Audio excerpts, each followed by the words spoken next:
আসসালামু আলাইকুম রহমতুল্লাহ বরাকাতুহ। আলহামদুলিল্লাহ ওয়াসসালাতু ওয়াসসালামু আলা রাসূলিল্লাহ ওয়া বা'দ। সুপ্রিয় দর্শক শ্রোতা ভাই বোনেরা, আমাদের জীবনের যে কোনো গুরুত্বপূর্ণ কাজে, যে কোনো গুরুত্বপূর্ণ সিদ্ধান্তে আমরা যদি চূড়ান্তভাবে সফলতা নিশ্চিত করতে চাই, তাহলে দুটি কাজ করতে হবে। তার একটি হলো সংশ্লিষ্ট কাজ শুরু করবার আগে, আরেকটি কাজ হলো পরে। যে কোনো কাজ শুরু করার আগে একজন মুমিন আল্লাহ সুবহানাহু ওয়া তাআলার প্রতি পরিপূর্ণ আস্থা, পরিপূর্ণ ভরসা এবং তাওয়াক্কুল যদি করেন, তাহলে তিনি সে কাজে চূড়ান্তভাবে সফল কাম হবেন। আল্লাহ সুবহানাহু ওয়া তাআলা কোরআনে কারীমে বলেছেন, ফাইজা আযামতা ফাতাওয়াক্কাল আলাল্লাহ।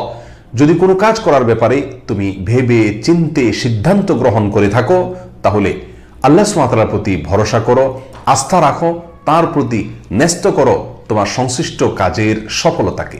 অন্য আয়াতে তিনি বলেছেন, ওমান ইয়াতাওয়াক্কাল আলাল্লাহ ফাহুয়া হাসবুহ। যে ব্যক্তি আল্লাহর প্রতি ভরসা করবে, তাওয়াক্কুল করবে, আল্লাহ তার জন্য যথেষ্ট হয়ে যাবেন। আর আল্লাহর যার জন্য যথেষ্ট হয়ে যান, সে ব্যক্তি কখনো ব্যর্থ হতে পারে না। আর সংশ্লিষ্ট কাজ শেষ করার পরে যে কাজটি করতে হবে তা হলো, সে কাজের যেই ফলাফলই আসুক না কেন, সেই ফলাফলে সন্তুষ্ট থাকতে হবে। আল্লাহর ফয়সালায়, আল্লাহর সিদ্ধান্তে, আল্লাহর কাজার উপরে সম্পূর্ণরূপে যখন বান্দা রাজি থাকবে, সন্তুষ্ট থাকবে, আল্লাহ সুবহানাহু ওয়া তাআলা তাকে ওই কাজের উত্তম থেকে উত্তম পরিণাম দেখাবেন এবং সে দেখতে পাবে কিভাবে সে সৌভাগ্য অর্জন করছে। সুতরাং যে কোনো কাজ করার আগে এবং ভেবে চিন্তে পরামর্শ করে ইস্তেখারা করে সিদ্ধান্ত গ্রহণ করার পরে আল্লাহর প্রতি পরিপূর্ণ আস্থা রাখতে হবে, ভরসা রাখতে হবে, তাওয়াক্কুল করতে হবে এবং নিশ্চিত থাকতে হবে যে আল্লাহ সুবহানাহু ওয়া তাআলা আমার জন্য কল্যাণের ফয়সালা করবেন, কারণ আমি তার উপরে ভরসা করেছি। আর কাজটি সম্পাদিত হওয়ার পরে, শেষ হওয়ার পরে তার বাহ্যিক ফলাফল যাই হোক না কেন, সম্পূর্ণরূপে আল্লাহর প্রতি সন্তুষ্ট থাকতে হবে।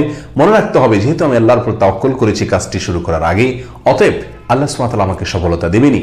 বাহ্যিকভাবে যদি আমার সে কাজে সফলতা আমি নাও দেখতে পাই, নিশ্চিতভাবে জেনে রাখতে হবে চূড়ান্ত সফলতা আমার জন্য অপেক্ষা করছে, এর ভেতরেই আমার জন্য মঙ্গল নিহিত আছে। আল্লাহ সুবহানাহু ওয়া তাআলা আমাদের সকলকে সকল কাজে, সকল সিদ্ধান্তে এভাবে সফল কাম হওয়ার তৌফিক দান করুন, সার্থক হওয়ার তৌফিক দান করুন।